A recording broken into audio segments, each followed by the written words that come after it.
The day on general speeches. They'll recess for their weekly party meetings and then return for more speeches as they wait for the State of the Union address tonight. And now to live coverage of the U.S. Senate here on C-SPAN 2.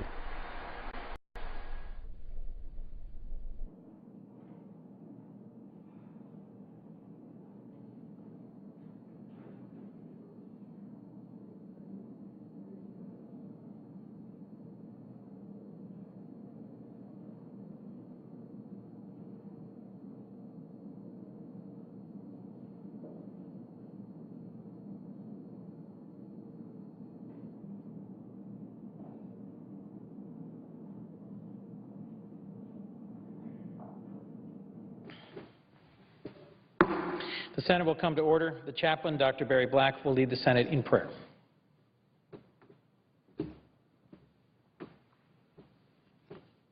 Let us pray. Almighty God, who has made of one blood all the nations of the earth, hallowed be your name. Impart your grace to our lawmakers, so that their lives will give a witness to your providential power and love. May the words of their mouths and the meditations of their hearts be acceptable to you.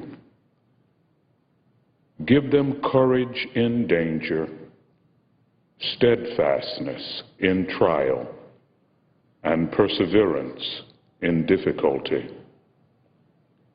Lord, we also ask you to touch Senator Mark Kirk with your healing hands, restoring him to robust health.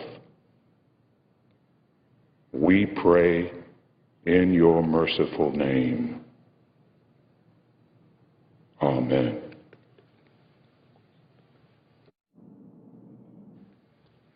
Please join me in reciting the Pledge of Allegiance to the flag. I pledge allegiance to the flag of the United States of America and to the republic for which it stands, one nation, under God, indivisible, with liberty and justice for all. The clerk will read a communication to the Senate.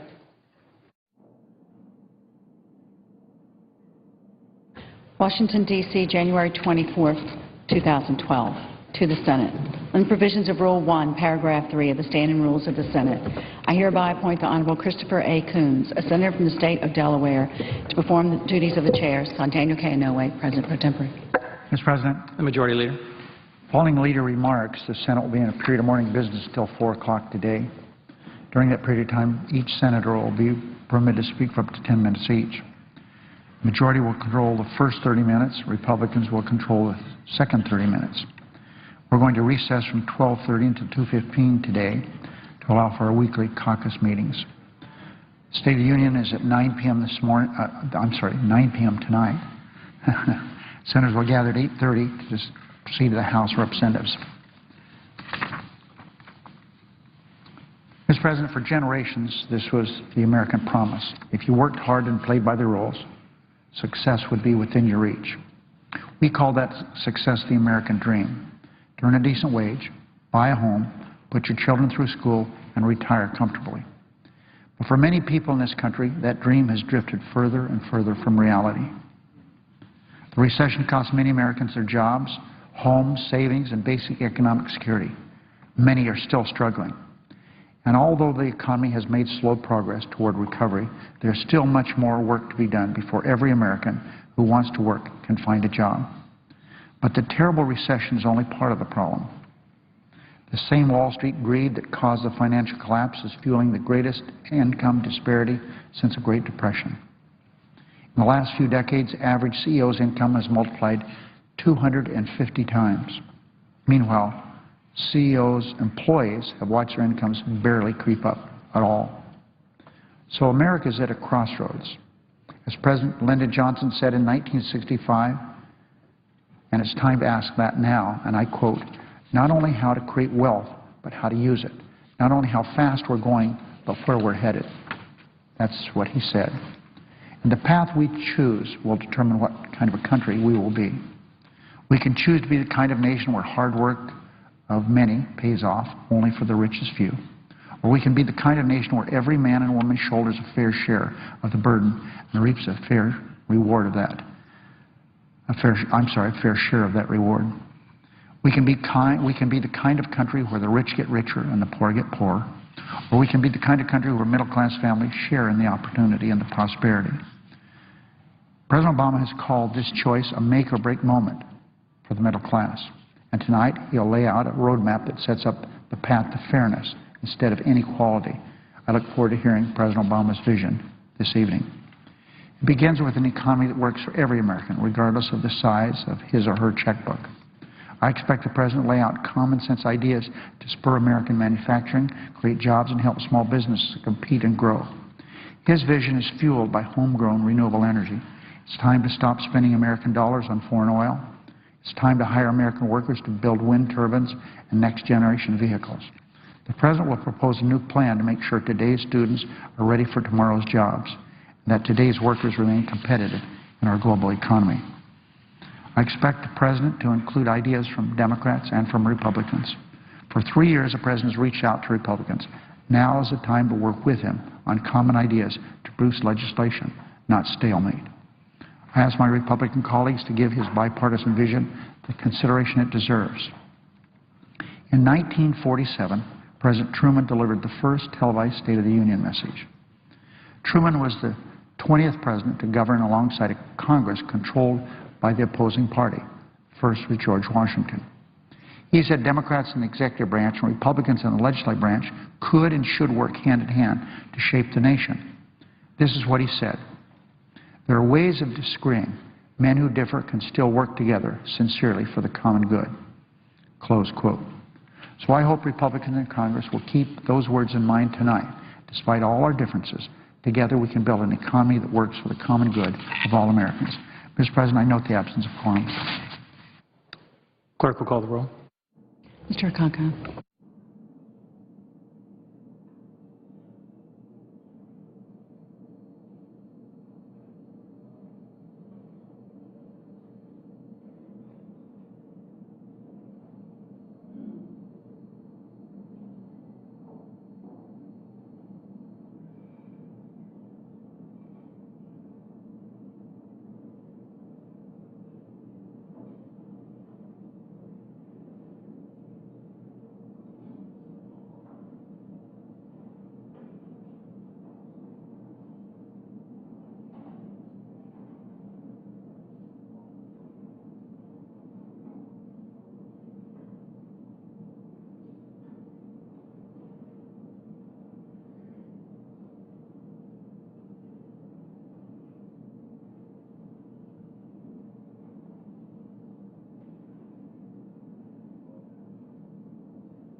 President, The Republican leader.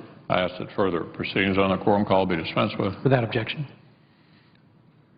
Tonight, the President of the United States will come to the Capitol to give us his sense of the State of the Union. This is a venerable tradition, and we welcome him. And yet it's hard not to feel a sense of disappointment even before tonight's speech is delivered. Because while we don't yet know all the specifics, we do know the goal. Based on what the President's aides have been telling reporters, the goal isn't to conquer the nation's problems, it's to conquer Republicans. The goal isn't to prevent gridlock, but to guarantee it. Here's how the New York Times summed up the President's election year strategy in a recent article entitled, "Obama to Turn Up Attacks on Congress in Campaign." Here's the quote. In terms of the President's relationship with Congress in 2012, the President is no longer tied to Washington, D.C. According to the story, winning a full-year extension of the cut in payroll taxes is the last must-do piece of legislation for the White House. And here's how a White House aide described the president's election year strategy just a couple of weeks ago, presumably just as tonight's speech was being drafted. Referring to past displays of bipartisanship, he said, quote, "Then we were in a position of legislative compromise by necessity. That phase is behind us." So as I see it, the message from the White House is that the president's basically given up. He got nearly everything he wanted from Congress for the first 2 years of his presidency. The results are in. It's not good. So he's decided to spend the rest of the year trying to convince folks that the results of the economic policies he put in place are somehow Congress's fault and not his. Well, my message is this. This debate isn't about what Congress may or may not do in the future. It's about what this president has already done. The president's policies are now firmly in place. It's his economy now. We're living under the Obama economy. The president may want to come here tonight and make it sound as if he just somehow walked in the door. A better approach is to admit that his 3-year experiment in big government has made our economy worse and our nation's future more uncertain. And it's time for a different approach. That's the message the American people delivered to the president in November of 2010, and they're still waiting. The president will tell the American people tonight that he's got a blueprint for the economy. What he will fail to mention is that we've been working off the president's blueprint now for 3 years. For 3 years. And what's it gotten us? Millions still looking for work, trillions in debt, and the first credit downgrade in U.S. history. Now, the president will propose ideas tonight that sound good and have bipartisan support. And if he's serious about these proposals, if he really wants to enact them, he'll encourage Democrats who run the Senate to keep them free from poison pills like tax hikes on job creators that we know from past experience turn bipartisan support into bipartisan opposition. If the president wants someone to blame for this economy, he should start with himself. The fact is, any CEO in America with a record like this, after 3 years on the job, would be graciously shown the door. This president blames the managers instead. He blames the folks on the shop floor. He blames the weather. Well, you've certainly within your rights to walk away from the legislative process if you like, Mr. President. You can point the finger all you like, but you can't walk away from your record. I saw a survey the other day that contained a number of sobering findings. It was a poll of small business leaders. It said that more than 8 out of 10 of them now believe the U.S. economy is on the wrong track.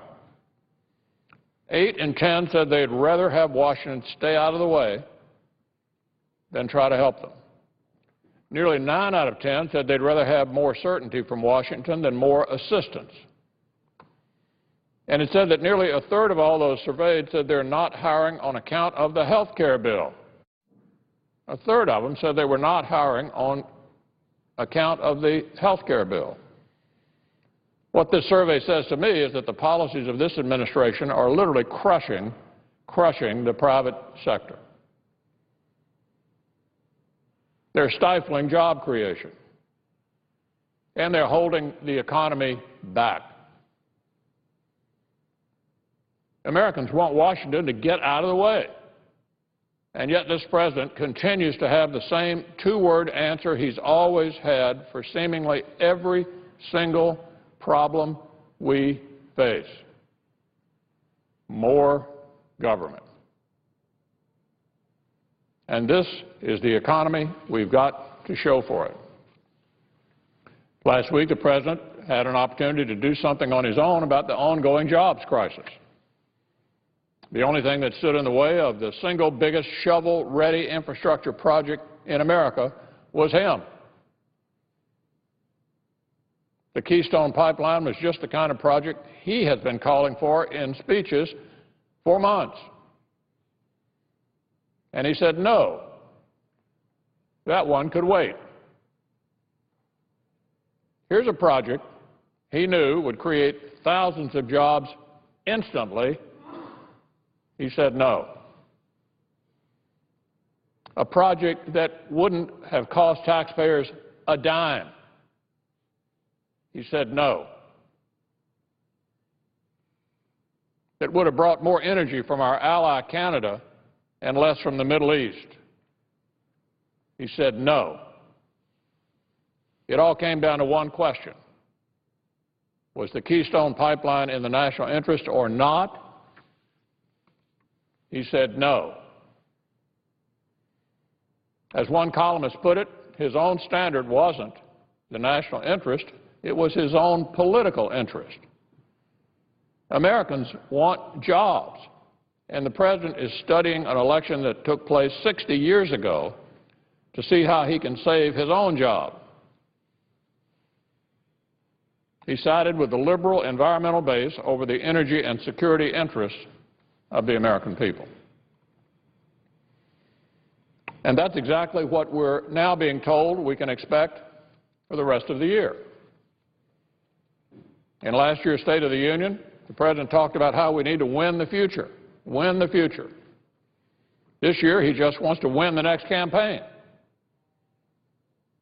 The President can decide he's not interested in working with Congress if his party only controls one half of it. That's his prerogative.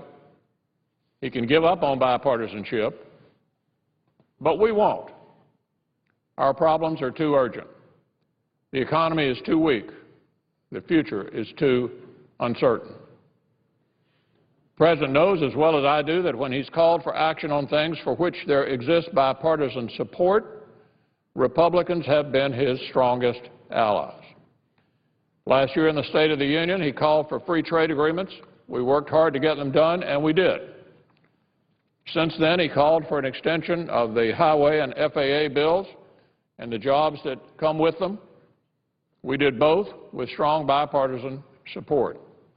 The President asked for patent reform. We got that done, too. The President knows as well as we do we're happy to work with him whenever he's willing to work with us.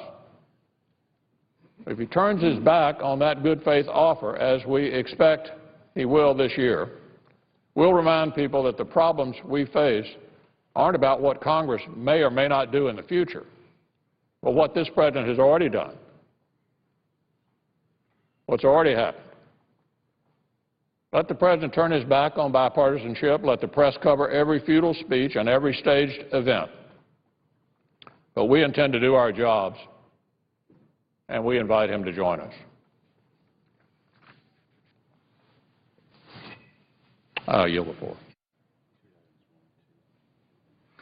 Under this order, the leadership time is reserved, and under the previous order, the Senate will be in a period of morning business until 4 p.m. today, with senators permitted to speak therein for up to 10 minutes each.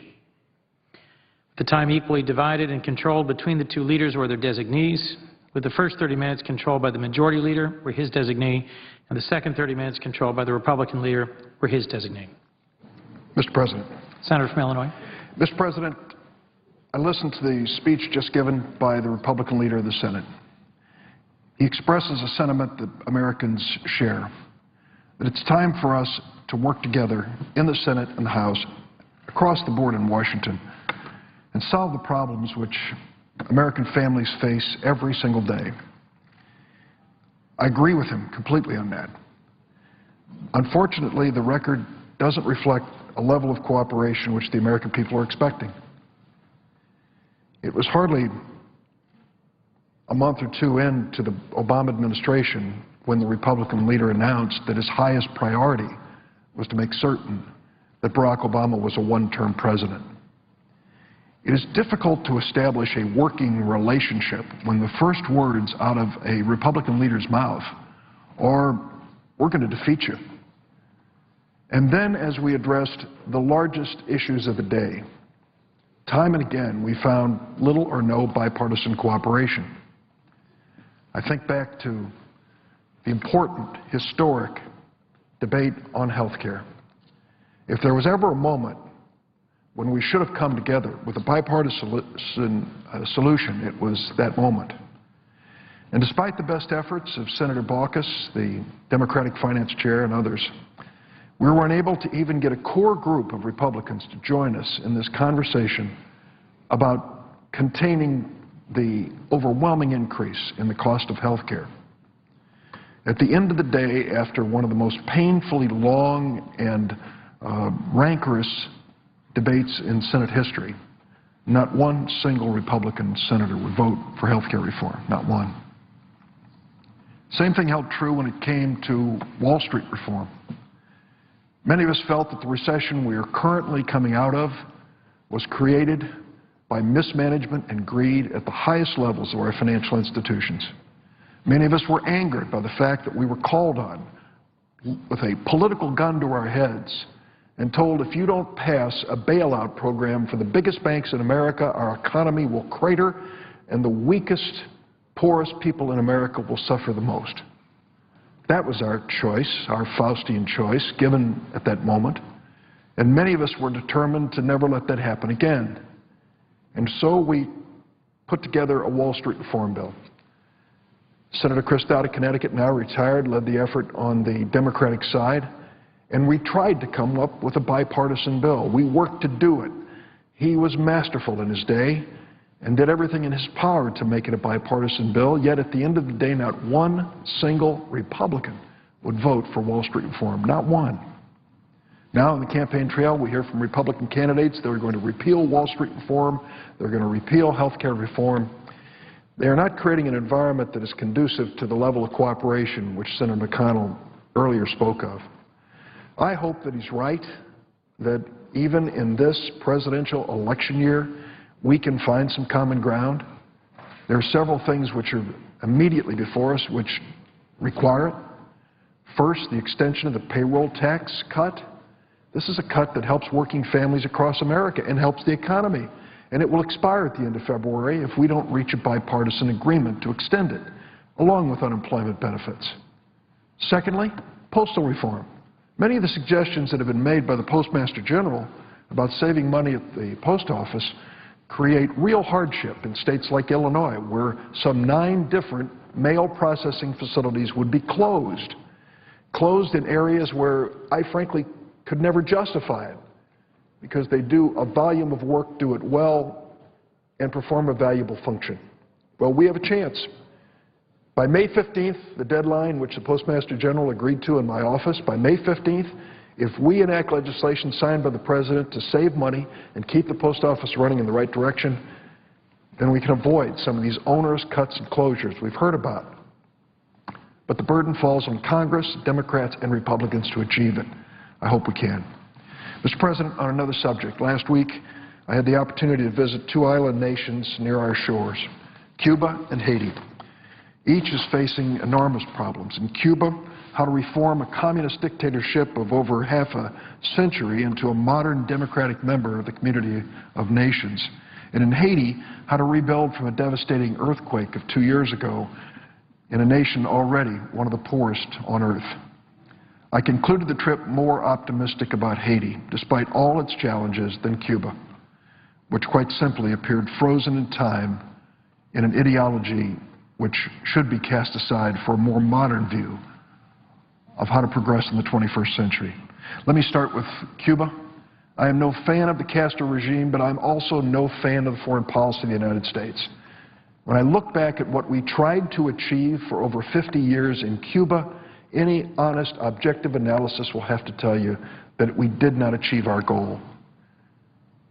Fidel Castro is not a casualty of our old foreign policy. He's a casualty of old age. He's still there, and his brother now reigns as his successor in Cuba.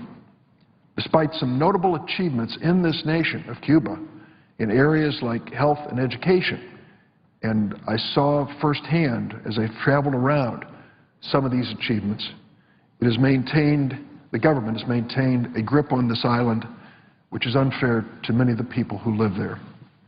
Political opposition is swiftly and harshly repressed, often with severe prison sentences and deeply troubling harassment. Those pursuing greater political freedom of government accountability at times even find their young children threatened, as was sadly noted in the New York Times on Sunday.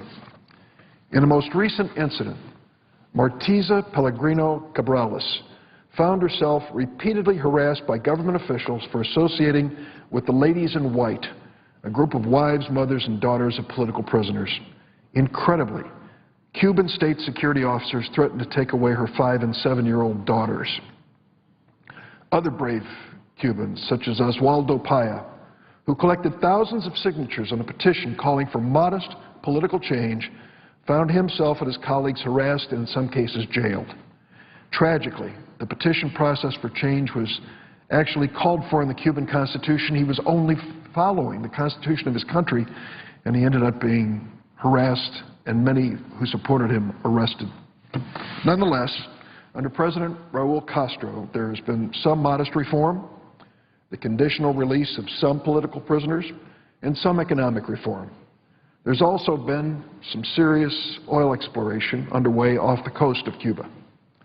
I wanted to go to Cuba for the first time to visit that part of Cuba other than Guantanamo to see what changes had taken place, to see what preparations the Cuban government had made for offshore oil drilling within 50 miles of the coast of the state of Florida, to see if the United States and Cuba could work together on potential environmental concerns related to offshore drilling, and to see if the 50-plus years of U.S. isolation were having the intended effect of creating a climate of political and economic reform.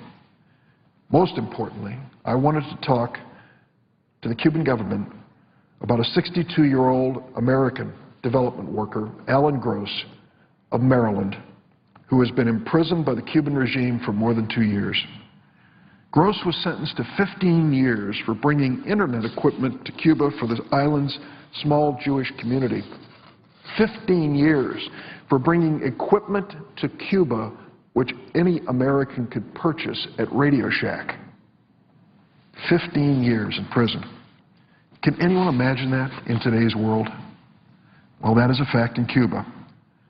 I sat for 2 hours with Mr. Gross. I'm grateful that the government let me do that. I didn't know him in advance. I'd heard a lot about him, but I took the measure of a man who is really living under the most trying circumstances during that 2-hour meeting. Alan Gross is no spy. He is no terrorist. He's no threat to Cuba or its future. He is a humble and kind man. He wasn't trying to overthrow their government. He was simply trying to expand communications and openness in Cuba. And now, while his family suffers in his absence back home, he languishes in a Cuban military hospital, prison-like atmosphere. He told me what happened when he came to Cuba. He said, understand, I used my American passport with my name and flew in on a Cuban-owned airline, landed in Havana and took every piece of equipment that I was bringing in through customs and stood there while they took each piece out of the box and inspected it. At one point, the customs official said to him, what is this? And he said, it's a router. He said, I'm not sure you can bring it in. At which point Gross said, then keep it. Just give me your name. I'll come back and claim it as I leave the country. The man said, no, wait a minute. Maybe if I charge you a duty, you can bring it in. Gross said, how much is the duty? The man said, how much did it cost? Because it's 100%. We're going to charge you. He said, it cost $100. The duty's $100 then. He paid the $100, and all the equipment passed through customs right on the table, inspected piece by piece, and he brought it into the country. He stayed at a Cuban hotel. They knew where he was, and his travels were well known, as most travels are, to the Cuban government. Then they arrested him and said he was guilty of trying to overthrow the government. It is hard to say with a straight face that Alan Gross was some agent of a government trying to overthrow the Cuban government. He languishes now over 2 years because of these accusations. They've taken away his shoes. He said at one point he couldn't have shoestrings because he might try to hang himself. It took him 7 months to convince them to allow his wife to bring him dental floss. He uses the dental floss for shoestrings. They took away his iPod. He has no access to music. And he sits there day after weary day. He told me his routine, and it's a routine which I would find hard to imagine for any long period of time. He gets up at 6 o'clock. He's in a room with 2 other prisoners, and he has mapped out a course on the floor that he's measured, that he walks every morning, back and forth for an hour and a half. And he says, if I do that route 500 times, it's equivalent of 5 miles. So I walk that back and forth every morning when I get up. Then I get a little breakfast, listen to the Cuban news, and finally in the afternoon they give him a chance to go outside, 1 hour outside. And he says they have some rebar hanging over a patio, and I do pull-ups, try to keep myself in decent physical condition. He's suffering from a deteriorating back problem, which caused partial paralysis in his right leg. They wanted to treat him with chemotherapy. He refused. I find it hard to imagine how chemotherapy could apply to that situation. He's a man who has other medical issues of arthritis and problems, gout, other conditions, which don't make for a very comfortable life. And of course, the wear and tear on his mind of being separated from his family for so long. I was very moved by my discussion with Alan Gross. His bravery, and particularly his warmth toward the Cuban people. I said to one of their ministers of their government afterwards, you ought to sit down and talk to this man. He doesn't hate Cuba, and he doesn't hate the people of Cuba. He certainly wasn't coming in to overthrow your government. He would come back to America and say we need a better, stronger relationship between our 2 nations. Much different than some might expect. I appealed to the Cuban government when I was there, twice, 3 times in fact, to consider a humanitarian release of Alan Gross, to show some compassion for this man, to show a gesture that could help improve relations between our 2 countries that have seen enough division and animosity. I know our interest section, American interest section, under the leadership of Chief of Mission John Caulfield, has worked tirelessly on this issue as well. Sadly, the Cuban government seems determined to keep Alan Gross as a pawn, an innocent hostage in the endless and dated standoff between our 2 nations. I hope I'm wrong in that conclusion, but I left Cuba feeling this poor man was a victim of international horse trading, which has been going on for 5 decades. I hope the government will show compassion and mercy to Mr. Gross and let him come home after 2 years of imprisonment. Recently, President Raul Castro released over 2,900 political prisoners, including some Americans. Alan Gross was not included. He should have been. There's still a chance for the Cuban government to do the right thing for Alan Gross and do something that will allow us to say there's real progress when it comes to dealing, at least in this instance, with a man who I believe has been falsely accused. I hope there are some of the Cuban leadership who are tired of the old way of doing things, tired of decades of isolation, and worn out with the slogans blaming the superpower United States for every problem in Cuba. Tired of a system of political and economic isolation that has nothing to do with the United States anymore, and a system that keeps its people from joining the community of nations and sharing the many impressive talents of the Cuban people. Nonetheless, while deeply troubled by Cuba's political repression and the impasse on Alan Gross, I continue to believe that we should look for new ways to establish a relationship with Cuba. I believe that dramatically opening Cuba to the world at large and America in particular, the ideas and the energy of the American people, is the best way to bring real and lasting change to that island. We have tried isolation for more than 50 years with, at best, mixed results. It became clear to me during my visit that some of the hardliners who were part of that revolution back in the 1950s are still in power and still clinging to their old ideology. It's time for something new in Cuba, and it's time for something new in our policy, a new diplomacy with Cuba. There are a lot of people who disagree with me on this issue in this chamber and outside, including many of my close friends. But ultimately, we have the same goal. We want real freedom in Cuba, and we want to work to make sure that the United States has a friend 90 miles off our shore. I hope that day is near. Mr. President, I then visited Haiti. It was my 3rd trip to that poor country. It is the poorest nation on our side of the globe. And of course, the poverty preceded an earthquake of a little over 2 years ago. It's a flight of about 90 minutes from Miami. but in many ways it's a world apart. They're proud and kind people. They've suffered unimaginable misfortune, both at the hands of repressive dictators and from Mother Nature. The history of Haiti is fascinating. They overthrew slavery, took control of their nation, and for almost 50 years waited for the United States government to recognize them as a nation. Because we were divided in our country over the issue of slavery, it was too hot to handle. It was an issue we wouldn't touch. Until the Civil War began, Abraham Lincoln was president, and he recognized the Republic of Haiti for the first time as a sovereign nation. 2 years ago, the world showed an outpouring of generosity and humanity to help this country when it was devastated by an earthquake. As you travel around Port-au-Prince, as we did last week, you can still see the rubble. You can still see the pancake buildings where so many people died. Thousands responded, donating time and endless effort. They still do. The plane from Miami to Port-au-Prince was loaded with Americans, many of them wearing crosses around their neck, T-shirts advertising the charitable causes that they were supporting, heading to Haiti to help. That spirit of giving has sustained the Haitian people through a very difficult time. Former Presidents Clinton and George W. Bush helped raise money for those efforts and the rebuilding efforts that followed. Today, more than half of the 1 million displaced persons have left the camps in Port-au-Prince and around the island of Haiti and found homes. Believe me, their homes are modest by American standards.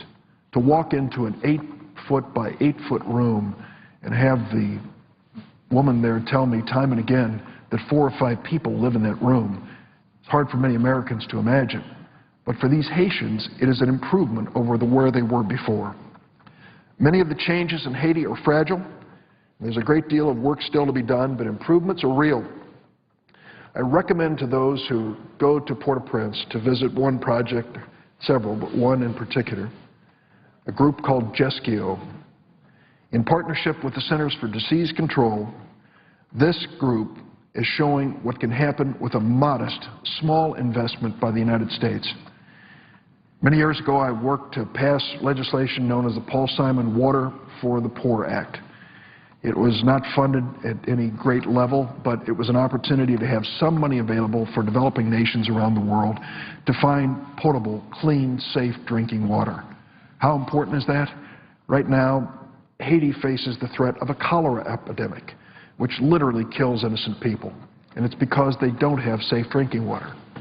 Smack dab in the middle of Port-au-Prince at this GESCIO project, Dr. Deschamps, amazing woman, took me on a tour and pointed to the ground to a little piece of equipment and said, "There's our well, and you built it with the Paul Simon Water for the Poor Act." She said we had to drill down 600 feet and we found crystal pure water. We bring it up, put it in a holding tank, treat it with chlorine, and we provide water out of this camp for 120,000 people. I asked her, how much did it cost to build the project? She said, $25,000. $25,000. Think of the cost in human terms, not to mention economic terms, of a cholera epidemic and the suffering that would follow. It's a lesson for us to learn in America that small contributions in the right places can dramatically change lives in the poorest places on earth.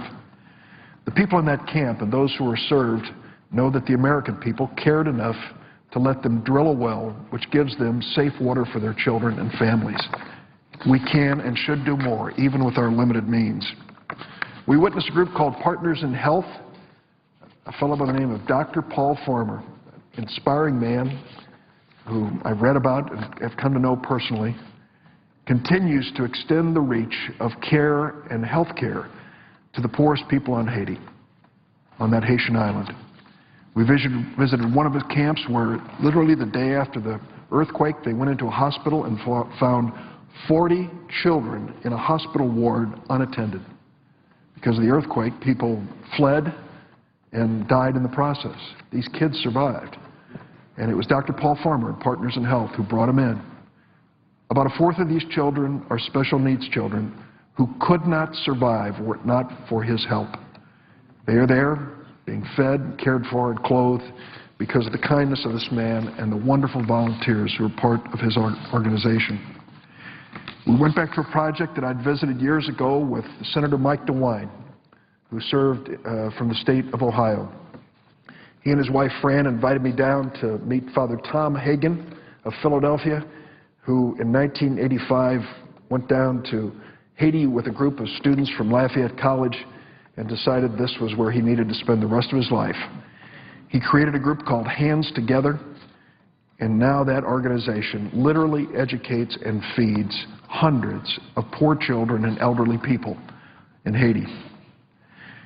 It is refreshing and rewarding to go and see this work and to realize that amidst all the storm and fury of our political debate, there are good people, many from our own country, who do such amazing things with little or no recognition. Father Tom Hagen and Hands Together in Port-au-Prince, in one of the poorest sections, is a living example of that. I want to thank our own embassy staff, our ambassador Ken Merton in Port-au-Prince. This is his third or fourth assignment in Haiti. He and his wife love Haiti. They speak Creole. He is a wonderful representative of the United States and works tirelessly to help these poor people. We had a meeting with the president, the new president of Haiti, President Martelly. I didn't know what to expect, Mr. President.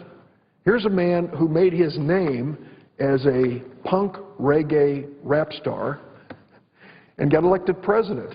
I didn't know what I was going to find when I walked in the room. What I found was a bundle of energy, leaping off the couch and saying, let's get these things done. Cut through the red tape. My people need it, and they need it now. What a dramatic, positive change over some of his predecessors. And I was really happy to meet with him.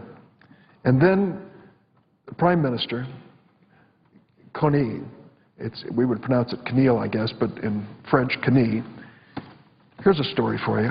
A medical doctor from Haiti who was working in the United Nations in New York, making over $200,000 a year as chief of staff to former President Clinton in his role as envoy from the United Nations to Haiti, who gave up that post in New York to take the job of Prime Minister in Haiti for $35,000 a year, a medical doctor.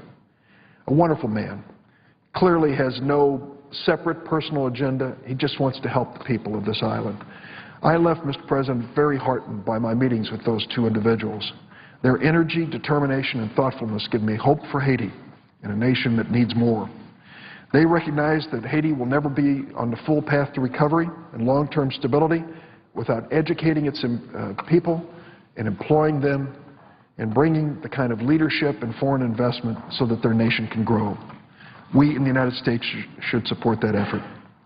I'm going to urge Chairman John Kerry of the Foreign Relations Committee, where the presiding officer and I serve, to advance the Haiti Reforestation Act. That is an issue which is brought up by many of the leaders that we met with. I introduced it originally with Senator Susan Collins and Senator Kerry some months ago. We want to tackle one of Haiti's most entrenched long-term problems, one that has a spillover impact on a lot of key issues like agriculture and the flooding that can hit this poor nation. The last night that we were in Haiti, in our room, there was a violent thunderstorm. And the lady who ran our gathering place where we were, the little inn, came to me and she said, I will guarantee in the morning there will be press reports that 2 or 3 people drowned and died because of this rainstorm. It is not uncommon in Haiti. That's why reforestation is part of the solution to that terrible problem. I want to make sure that my colleagues understand how important our involvement in this is. I asked how many groups had come down recently from Congress to visit Haiti. I was told that my colleague, Senator Mark Rubio from the state of Florida, had been there just a few days before. I know that Senator Bill Nelson has really spent time there with his wife, making the right contacts and stopping in this nation. But for those in the Senate and House of both political parties who are looking for an opportunity to see where a small amount of American taxpayers' dollars are making a huge difference in the lives of some of the poorest people in the Western Hemisphere, that hour-and-a-half trip from Miami to Haiti is worth your time. Mr. President, I yield the floor. Before yielding the floor, though, Mr. President, I ask unanimous consent The presiding officer of the Senate be authorized to appoint a committee on the part of the Senate to join a like committee on the part of the House to escort the President of the United States into the House chamber for a joint session to be held tonight at 9 p.m. Without objection. And, Mr. President, I yield the floor.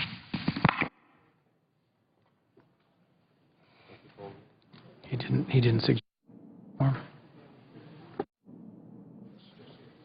Clerk will call the roll. Mr. Akaka.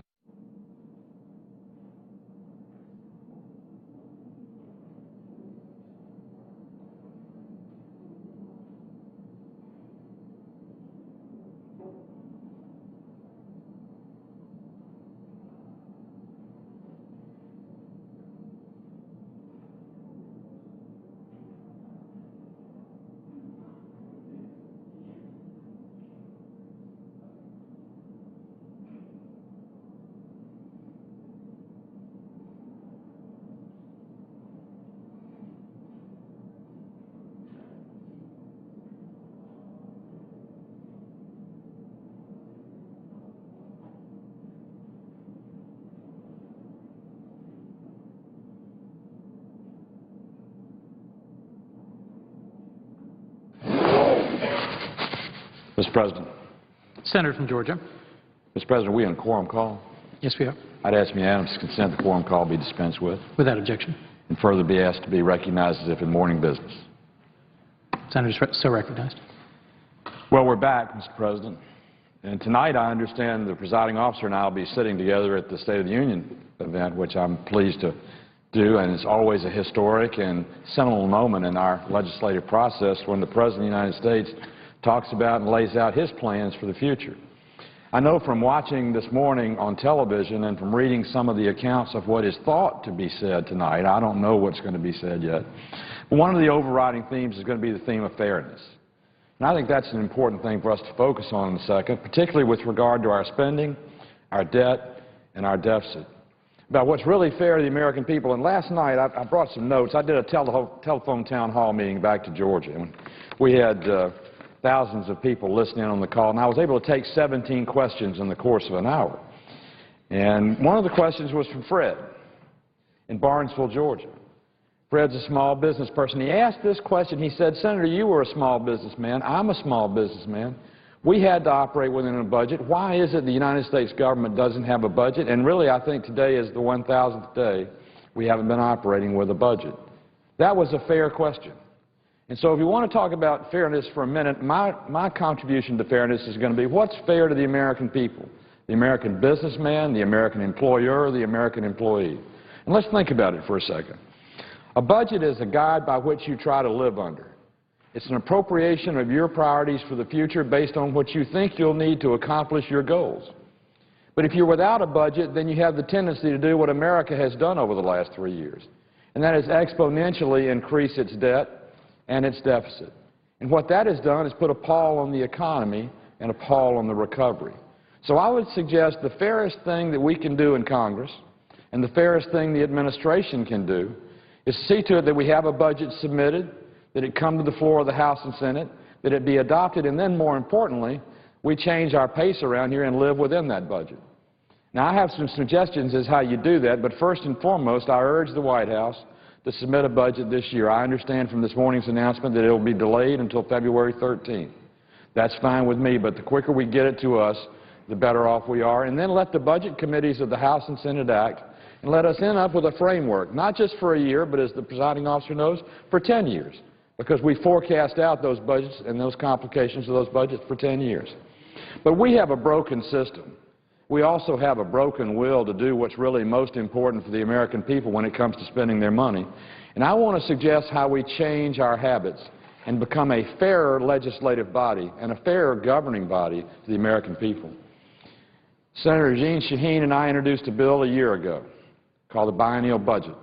It amends the Budget Control Act of the United States of America and changes the way we do business. It portends that in the future, instead of appropriating and budgeting for 1 year, you'll do it in 2-year cycles. And you'll always do your appropriating and your budgeting in the odd-numbered year so that in the even-numbered year of re-election, you're doing oversight and fiscal accountability. I think everybody in this room will admit we make an effort at oversight to a certain extent, but practically speaking, not near the oversight the American people have to do. You know, it's ironic that our country, our people, our families, our retirees, our business folks, our employees, the last 4 years of recession, they've sat around their kitchen table for lots of times. They've reprioritized what they could afford and what they couldn't. They've reallocated their resources to take care of their family and their children, and they've been frugal and they've been conservative because they have to. They can't deficit spend. They can't borrow themselves into oblivion. They can't print the money, and they can't write the checks.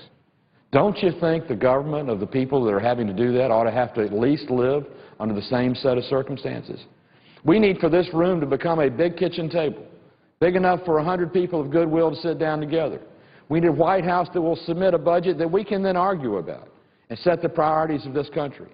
And try and put a governor on what we're spending. Try and put some type of accountability for where we're going. Try and forecast in the future what it is the American people can expect of all of us. So when tonight the President talks about fairness, I hope one of his quotes will be, "It's only fair to expect of me, the President, to submit a budget to the Congress, and it's only fair of me, the President, to expect the Congress to act on that budget." Because after all, everything else flows from that. And in the absence of budget responsibility, budget restrictions, budget projections, and a calculus for the future, we are spending without any governor or guide. It's like trying to drive from here to Alaska without a road map. I couldn't get there. I'd probably have a wreck. I'd probably run off the road because you don't know where you're going and you don't know how you're getting there. Well, unfortunately, of all the institutions in America, there's only one that doesn't know where it's going and how it's getting there. And that happens to be the government of the United States of America. So my message today at this day of the State of the Union and this statement of fairness, let's be fair to the American people.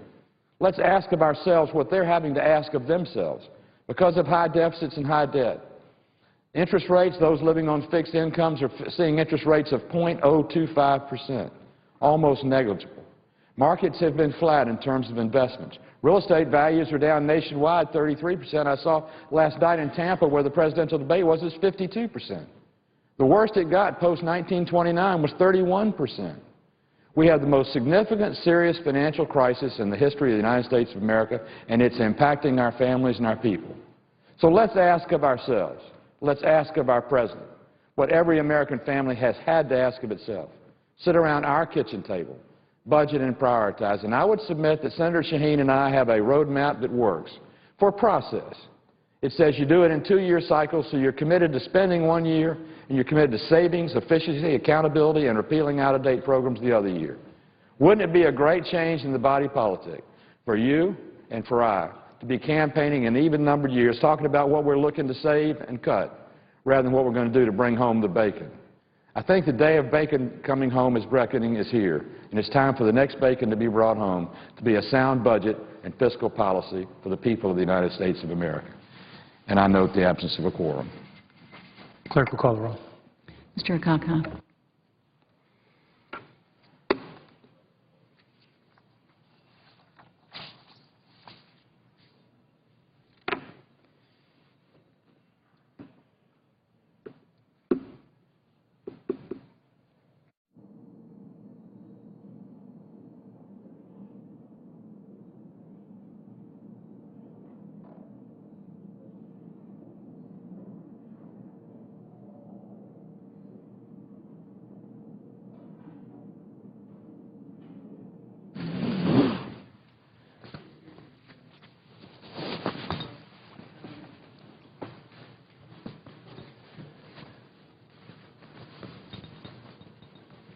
Mr. President. The Senator from South Dakota. Mr. President, I ask unanimous consent the quorum call be dispensed with. Without objection. Mr. President, I want to, like all my colleagues here, express our sympathy and support and prayers for our colleague, Senator Kirk. Senator Kirk is someone who is new to the Senate, but served for a good number of years in the House of Representatives, but already has made a tremendous impact in coming to the Senate. Incredibly smart, hardworking, thoughtful, knowledgeable on so many different subjects.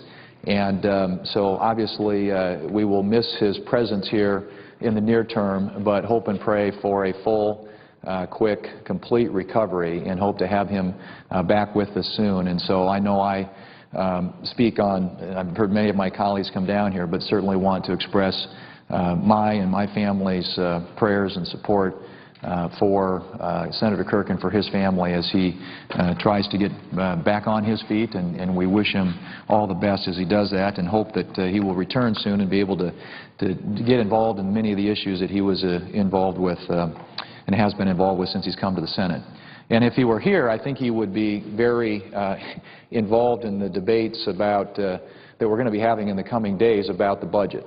I think that today marks the 1,000th day that since we've actually acted on a budget in the United States Senate. That's something that many people here who are interested in fiscal policy are very, very concerned about. Senator Kirk was one of those. I consider myself to be one of those. We have a lot of people here in the United States Senate who are very concerned about where we are as a nation, about the amount of spending, the amount of debt that we've racked up, continue to pile up on an annual basis. And it all starts, I think, Mr. President, with a budget. We spend $3.6 trillion of the American people's money on an annual basis, and yet we have not had a budget here in the United States Senate for 1,000 days. Literally now for 3 years, essentially, since the Senate last passed a budget. We cannot continue with a straight face to go to the American people and say that we are being good stewards of their tax dollars when in fact we don't even go through the exercise annually of determining and prioritizing how we're going to spend their hard-earned tax dollars. This is something that cries out for reform. My colleague Senator Isaacson, who just spoke, has some proposals for budget reform that I think we ought to take up, we ought to vote on here in the United States Senate. I've got some ideas about budget reform. There are so many things that we need to do to change the budget process here in the Congress because we have failed to pass a budget resolution, not just for the past 1,000 days, but also for 5 of the last 7 election years. And we've only completed all the annual appropriation bills on time in 4 of the last 34 years. So we clearly have a problem. I don't think there's anybody here who can't say that this system is broken and needs to be fixed. And, you know, it strikes me at least that as we went through the 2012 budget process, we failed again to complete the appropriations work on time, and so we had to go through this annual exercise of doing a nearly $1 trillion omnibus spending bill at the 11th hour, yet again. And during the past 3 years, we've consistently had record deficits of $1.3 trillion or more. Clearly, what we have in place is not working, and the American people are the ones who are paying the price for that because the debt per person is now over $48,700. That's an increase of nearly $14,000 on an individual basis since President Obama took office. And if you think about it on a per household basis, it represents $126,000 per American family, per household, that is their share of our federal debt. That's a massive amount of money that we pile on to people in this country. And if you add in the unfunded liabilities for Social Security and Medicare, which exceed $40 trillion, then you start talking about over $500,000 in liability for every family in this country. National debt's now more than $15 trillion, which is literally over 100% of our gross domestic product. To put that into perspective, 1 year ago, Greece was at 143%. We are not far behind. We are now 1-to-1, 100% debt to GDP. We're seeing the effect of high levels of sovereign debt on the economies of European countries like Greece, and if we fail to get spending here in our country on a sustainable path, we're going to face a similar crisis in the not-too-distant future. If we continue to see an economy that's struggling and growing at a very slow rate, we cannot grow that economy by making the federal government larger. If that's the case, the $1 trillion stimulus bill that passed in 2009 would have brought unemployment down. But as we know, the unemployment rate in this country is still at 8.5%. So we've got to unleash the economy, Mr. President. We need to cut spending in Washington, D.C. We've got to make the federal government smaller, not larger, and get federal spending as a percentage of our gross domestic product, as a percentage of our entire economy, back to more of a historical average. Today, the spending as a percentage of our GDP is about 25%. If you go in the last 40 years of American history, the average has been 20 to 21%. And ironically, there have only been 5 times since 1969 where the budget has actually been balanced. And in those cases where the budget was balanced, spending as a percentage of GDP was 18.7% on average. So it can be done, but we've got to get spending back to a more historic and reasonable level relative to our entire economy. The debt to GDP, as I mentioned earlier, is also historic because we haven't seen debt to GDP levels like literally since the end of World War II. Now, you have to go back over half a century to find a time when we were carrying debt to GDP that literally was 1-to-1, where the amount of debt that we have in this country is 100% of our entire economic output in a given year. That is a staggering, staggering number, and one that should make us all very concerned about our future if we don't take steps to correct it. And I think that point was driven home by the former chairman of the Joint Chiefs of Staff, Admiral Mike Mullen, who has said in testifying before congressional committees that the greatest threat to America's national security is our national debt. Now think about that. He didn't say the Iranian nuclear program, he didn't say China, he didn't say North Korea, he didn't say Al-Qaeda. He said the greatest threat to America's national security is our national debt. That coming from the person who used to be the highest-ranking military official in this country. I think that speaks volumes about what we need to be focused on and why it is so important that we start getting our budgetary, our fiscal house in order. And why it is so important, frankly, Mr. President, that we pass a budget. 1,000 days without a budget. 1,000 days. And we spend $3.6 trillion every single year of the American people's money. Now, I think that, again, in order to get our fiscal house in order to get our economy back on track, we've got to cut spending. We have to reduce the amount that we spend. And that means we've got to take on some of the big challenges before us, like entitlement reform. We all know that about 3/5 of all federal spending is in what we call mandatory spending, and that represents programs like Social Security, Medicare, and Medicaid that aren't annually appropriated for by Congress but are a function of the law. If you're eligible for a particular program, you're going to get a benefit under that program. That type of spending in our budget represents about 3/5 of all federal spending.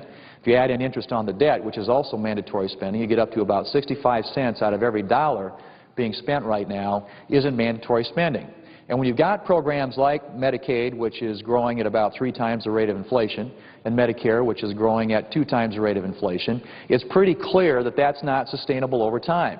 We have to figure out a way to get these programs to where they aren't growing at 12% a year or 8% a year, closer to the rate of inflation. And that means that we've got to reform these programs if they're going to be sustainable and if they're going to be there for future generations of Americans. And that can be done without impacting the benefits that people who are on those programs today receive and those who are nearing retirement age. There's a real concern. There's a lot of political rhetoric, hot political rhetoric about Republicans just want to cut benefits for seniors across this country.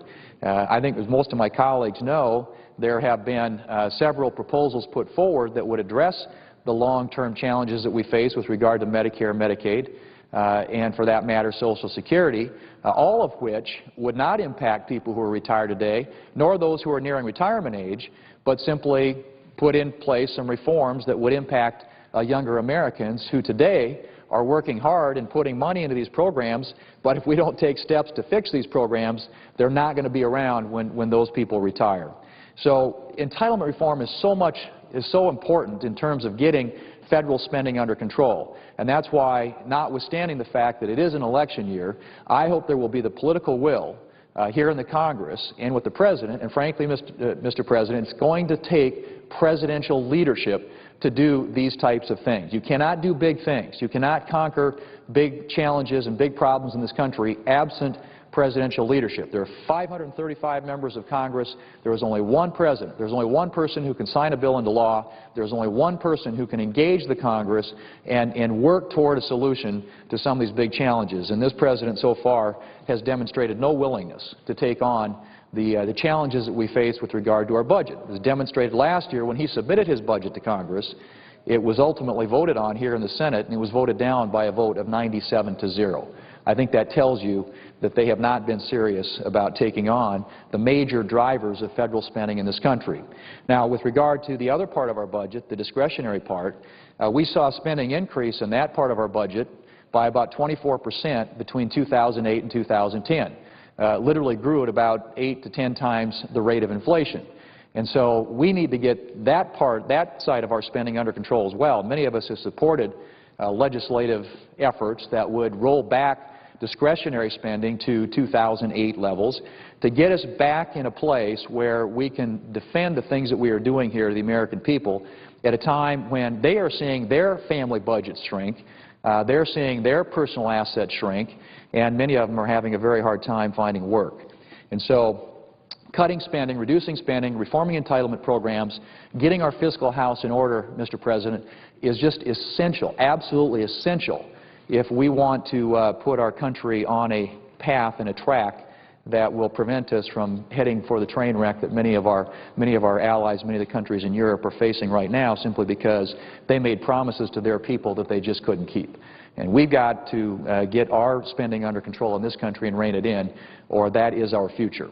And I hope for the sake of our children and grandchildren here in this country that we're willing to make the hard political decisions that will enable that to happen. The second thing we've got to see, Mr. President, if we're going to get out of this sort of morass that we're in right now, in addition to reducing spending, is we have got to get the economy growing again. We have to expand this economy, grow this economy.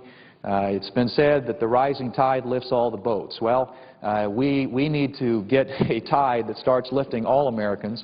Instead of talking about how we are going to redistribute the pie, we need to make the pie bigger. And the way you do that is you grow and expand the economy. If we start growing and expanding the economy, we'll get more Americans back working again. We'll have more people making money, more people investing.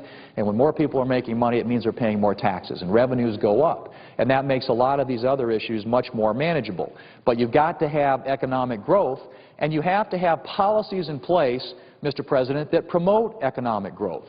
And regrettably, the policies of the current administration have had the opposite effect.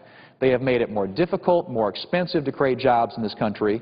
We need to put policies in place that will make it less expensive, less difficult to create jobs, and that will encourage people and provide the kind of economic certainty that gets people to invest their money, to put their capital to work, and to get Americans back to work in this country.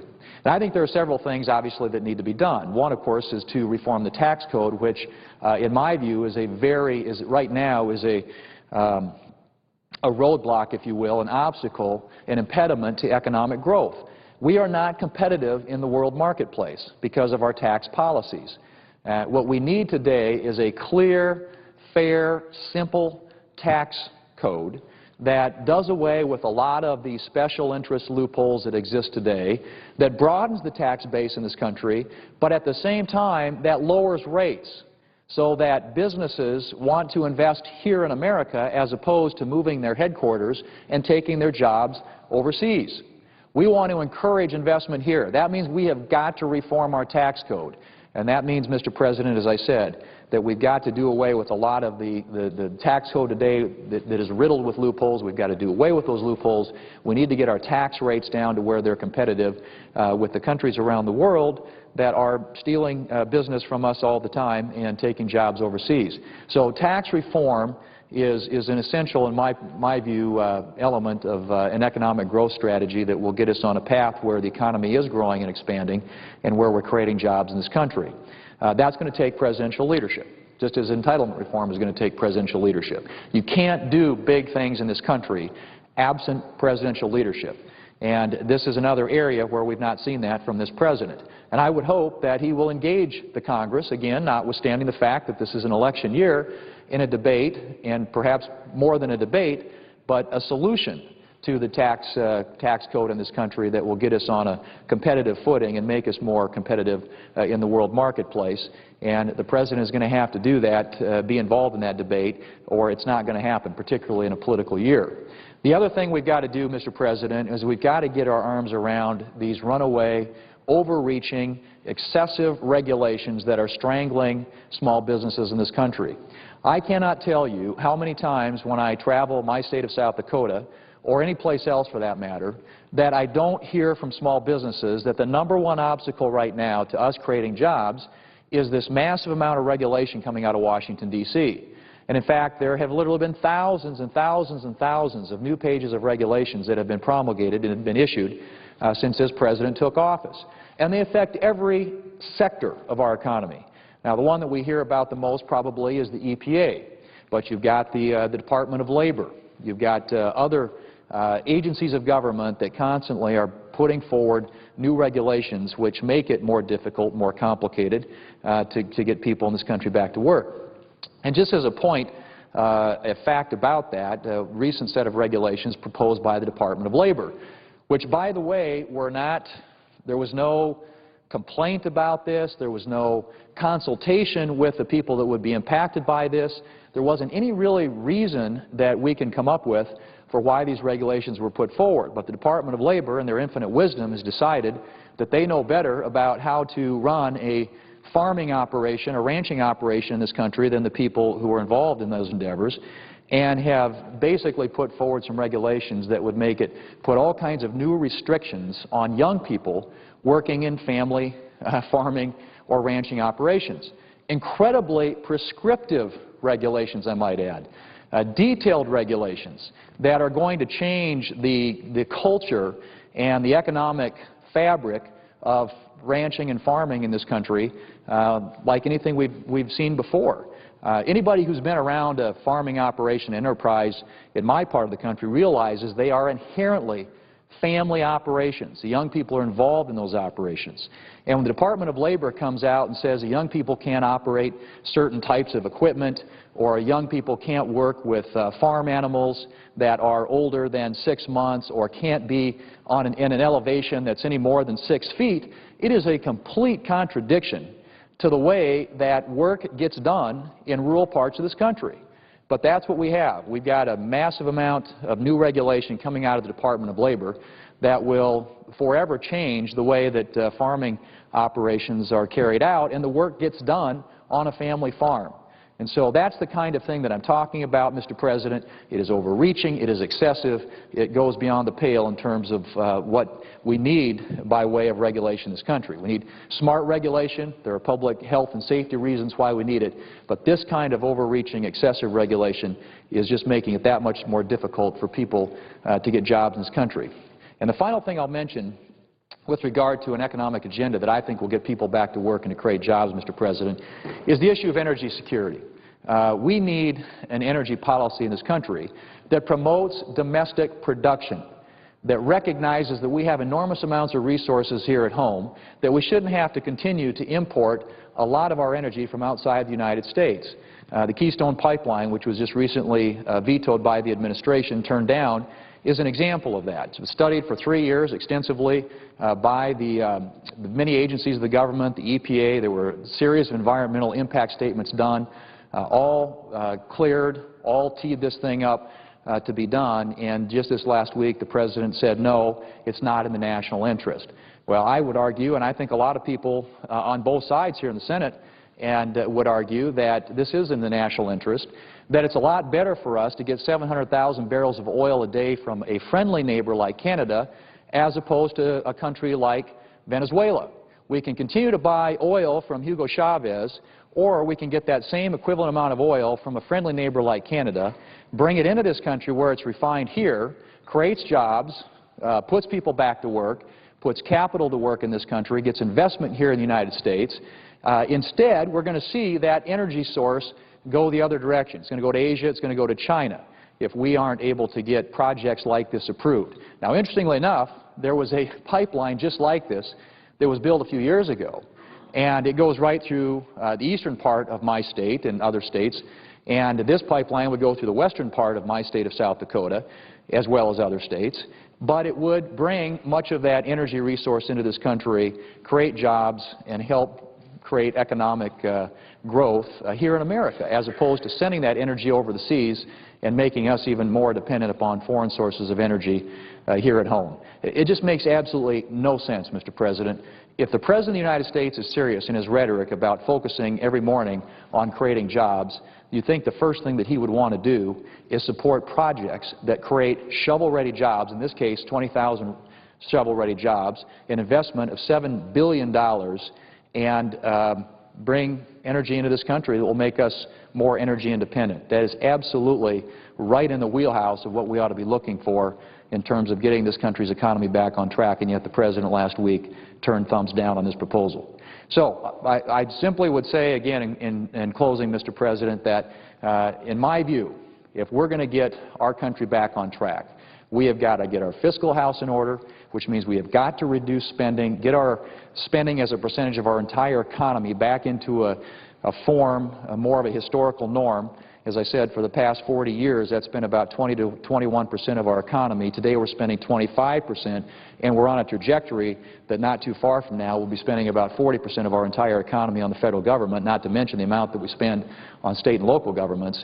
We've got to get spending under control, and then we have got to get policies in place that will promote long-term economic growth and reverse the decline that we've seen, the massive amount of debt that we've racked up over the past 3 years, and the huge job losses that we've seen at the same time. And if we can do that, we will at least be doing the people's work in terms of trying to address the major problems that I think face most Americans and the things that they're most concerned about every single day. Mr. President, I yield the floor. Mr. President.